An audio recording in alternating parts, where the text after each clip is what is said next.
प्यारी साथ संगत जियो और जो भी सज्जन बहन भाई बुजुर्ग सुन रहे हैं, सबको बहुत बहुत आशीर्वाद नमस्कार। सबको भगवान खुशियां दे। हमने गुरु जी की कृपा से सारे धर्मों को पढ़ा, सुना, महसूस किया। एक बड़ी भ्रांति सी चल रही है। कुछ पढ़े लिखे लोग ये कहते हैं कि ये जो धार्मिक ग्रंथ हैं ये कहानियां हैं। कोई कहता है कि साइंस सही है, इतिहास सही है, बाकी हमारे पवित्र ग्रंथों को वो लोग बोलते हैं कि ये सही नहीं है। तो भाई, इतिहास को लिखने वाला भी इंसान है और पवित्र ग्रंथों को लिखने वाले संत महापुरुष हैं। हमें बड़ी हैरानी होती है जब लोग कह देते हैं कि नहीं, इतिहास ये कह रहा है, धर्म ये कह रहा है। जैसे पवित्र रामायण के बारे में बात कर लीजिए, पवित्र वेदों के बारे में बात कर लीजिए। कई बार हमारी चर्चाएं हुई इस बात पे कि नहीं, ये सारे हमारे जो पवित्र ग्रंथ हैं ये थे और इनमें जो लिखा है ये ज्यों का त्यों था। तो कहने लगे नहीं बाबा जी, आप कुछ ऐसा बताइए, गुरु जी ऐसा बताइए कि जो ये साबित करे कि हाँ, पवित्र वेद, पवित्र ग्रंथ जितने भी हैं धर्मों के, वो सही हैं।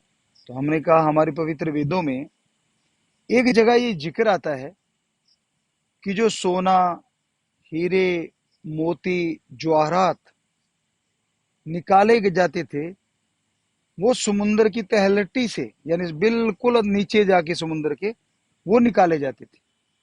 सुनने को बात छोटी सी लगती है, लेकिन गौर कीजिए, इसका मतलब उस समय भी साइंस नहीं, धर्म ने इतनी तरक्की कर रखी थी कि वो पनडुब्बी टाइप या ऑक्सीजन सिलेंडर लेके गए होंगे, उनका कुछ अलग तरीका होगा, लेकिन समुन्द्र की बिल्कुल तह में नीचे जाके उन्होंने वो हीरे मोती या सोना निकाला, जो कि आज भी निकाला जा रहा है। लेकिन फिर आप उनको झुठला कैसे सकते हैं? उन्हीं की तर्ज पे आप समुद्र से आज भी सोना निकाल रहे हैं और उन्होंने हजारों साल पहले ये चीज सिद्ध कर दी है कि ऐसा हुआ। और बात लीजिए, हमारे पवित्र वेदों में साफ लिखा है कीटाणु जीवाणु हुआ करते थे, शुद्ध वातावरण होना चाहिए। जैसे यज्ञ वगैरह हमारे जो पवित्र किए जाते थे, उसका मुख्य कारण यही था कि वो वातावरण शुद्ध हो जाए। जो आहुतियां दी जाती थी, जो अग्नि ज्वलित की जाती थी, उससे वायरस बैक्टीरिया जल जाते थे, खत्म हो जाते थे, तो उस एरिया से बीमारियां चली जाती थी। साफ है ये उसमें कि कीटाणु भाग जाते हैं, क्योंकि हमने हमारे धर्मों को साइंस के नजरिए से पढ़ा। तो ये साफ पता चल रहा था कि हाँ, वाकई धर्म महाविज्ञान है, महासाइंस है, बिल्कुल सही है। लेकिन फिर भी लोग कह देते हैं कि धर्मों में ये जो लिखा है ये काल्पनिक चीजें हैं। नहीं, ये गलत है, ये सही नहीं है। सच ये है, धर्मों में जो लिखा है उसी को आज साइंस फॉलो कर रही है। जैसे अभी हम बात कर रहे थे जीवाणु कीटाणु की, बैक्टीरिया वायरस की बात कर लीजिए, तो धर्मों में हजारों साल पहले इसके बारे में बता दिया गया। साइंस ने शायद बैक्टीरिया 1840 या 1940 में उसका पता चला, 1890 या 1990 में वायरस का पता चला, शायद 1890 में। तो फिर साइंस कहने लगी हाँ, बैक्टीरिया वायरस होते हैं। अब आप बता दीजिए, धर्म ज्यादा बड़ी साइंस है या साइंस ही सब कुछ है? अगर आप तर्क देते हैं कि इतिहास में यूं लिखा है, तो लिखने वाला कौन? आदमी। और हजारों साल पहले का इतिहास आप मानते सही है, तो धर्म को लिखने वाले हमारे संत हुए, ऋषि मुनि हुए। तो अब आप ये बताइए, अगर एक आदमी के लेखों को आप सही मान रहे हैं और हमारे संत महापुरुष जिन्होंने सारी जिंदगी जंगलों में बिताई, सारा समय जंगलों में बिताया, किसके लिए? हमारे लिए, समाज के लिए, वो झूठ क्यों बोलेंगे? तो उनको सच हम क्यों नहीं मानते? उनके प्रूफ मिलते हैं हमें, जो उन्होंने बातें कही हैं वो आज पूरी हो रही हैं। उन्होंने हजारों साल पहले हमारे पवित्र वेदों में लिखा कि क्योंकि सबसे पुरातन ग्रंथ हमारे नजरिए से, आपका नजरिया हो सकता है आपने कुछ और अध्ययन किया हो, हमारे नजरिए से हमारे पवित्र वेद सबसे पुरातन ग्रंथ हैं। और उनमें जो चीजें लिखी हैं जबरदस्त हैं। उनमें लिखा है लाखों चंद्रमा हैं, लाखों सूरज हैं, नक्षत्र ग्रह हैं। तो पहले उनका मजाक उड़ाया गया कि यार ये तो हो ही नहीं सकता। लेकिन अब साइंस कह रही है हाँ, थोड़े से एरिया में ही लाखों चंद्रमा सूरज पाए गए, उन्होंने खोजे। फिर साइंस उनको फॉलो कर लेती है तो कह देती है सच है। अब ये मोबाइल की बात कर लीजिए आप। महाभारत काल में ये कहा गया कि धृतराष्ट्र को संजय ने युद्ध का सब कुछ दिखाया।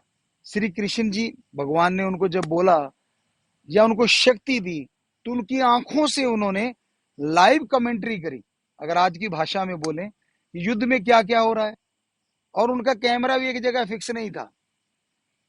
इस जगह क्या हो रहा है वो धृतराष्ट्र पूछते थे तो वहां कैमरा चला जाता था।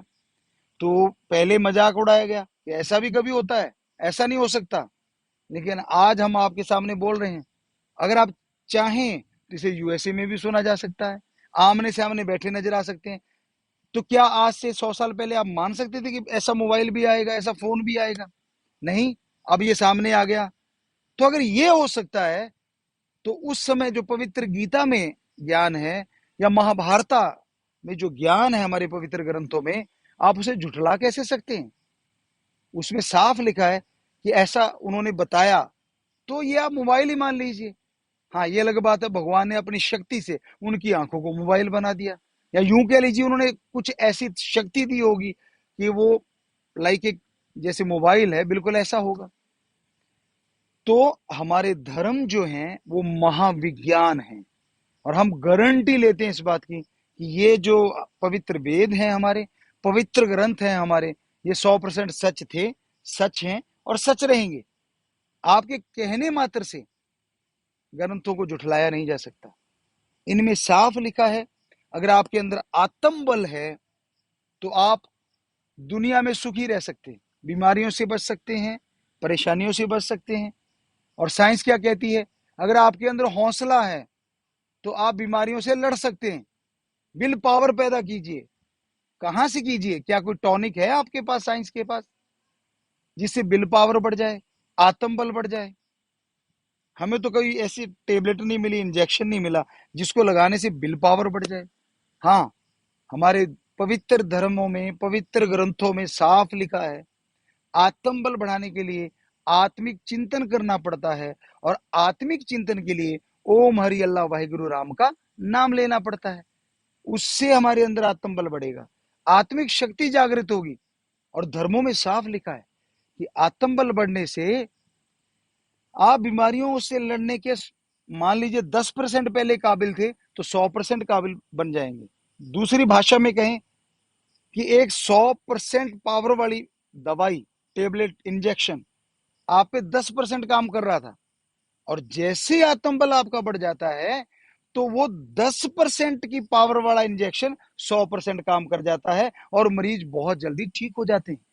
ये हमने अपनी आंखों से देखा है, हमारा निजी अनुभव है। तो फिर धर्मों को गलत कैसे कह देते हैं आप? कैसे कह देते हैं कि ये कल्पना है? तो हम अगर कह दें इतिहास कल्पना है, तो हम कहते हैं साइंस कल्पना है, तो कल बेचारी बनी है। 1840 में तो बेचारी ने बैक्टीरिया पकड़ा है, और पवित्र वेदों ने हजारों साल पहले बता दिया था बैक्टीरिया भी है, वायरस भी है।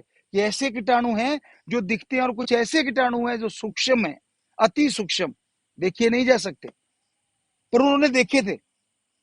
अगर आप कहते हैं आज लेंस से देख सकते हैं, इस चीजों से देख सकते हैं, तो इसका मतलब उन्होंने देखे थे, तभी तो कहा कि अति सूक्ष्म कीटाणु हैं। तो वायरस बैक्टीरिया की खोज उन्होंने की, और झंडा आप उठा के घूम रहे हैं साइंस वाले कि नहीं भाई, साइंस बहुत बड़ी चीज है, धर्म तो कोई चीज ही नहीं, धर्म तो कल्पना है, ये तो फजूल की बातें हैं। तो हम ये आपको गारंटी दिलाते हैं, हमारे जो धर्म है वो जोड़ना सिखाते, तोड़ना नहीं। धर्म बदलना नहीं सिखाते, इस पे चलना सीखना चाहिए। तो आपका जो भी धर्म है उसी धर्म को पकड़ के रखिए, बदलने से कोई फायदा होने वाला नहीं है, क्योंकि समुंदर है हमारे धर्म, हमने जो देखा, पवित्र वेद एक ऐसा समुंदर है जिससे बहुत सी नदियां निकली हैं, क्योंकि सेम थिंग मिलती है हमें। हमने पवित्र वेदों को पढ़ा और भी बहुत सारे पवित्र ग्रंथों को पढ़ा, तो जो पवित्र वेदों में लिखा है, कई ग्रंथ उसी को फॉलो कर रहे हैं। पवित्र ग्रंथ हर धर्म में बहुत बढ़िया सिखाते हैं। तो इसका मतलब सबसे पहले बने वेद, उसी के बाद दूसरे जो पवित्र ग्रंथ आए, तो उनमें सेम चीजें लिखी हुई पाएगी। तो सारे धर्म ही अपनी जगह 100% सही है, कुछ भी गलत नहीं है उनमें। तो उनको फॉलो कीजिए। ये नहीं आप अपने विचारों को बदलिए, धर्म को मत बदलिए। विचार बदलने से आप कुछ हासिल कर सकते हैं, धर्म बदलने से आप गवा तो चाहे लें, कुछ मिलने वाला नहीं है। तो जरूर सोचिएगा, ध्यान दीजिएगा हमारी बातों पे। बस यही आपसे गुजारिश।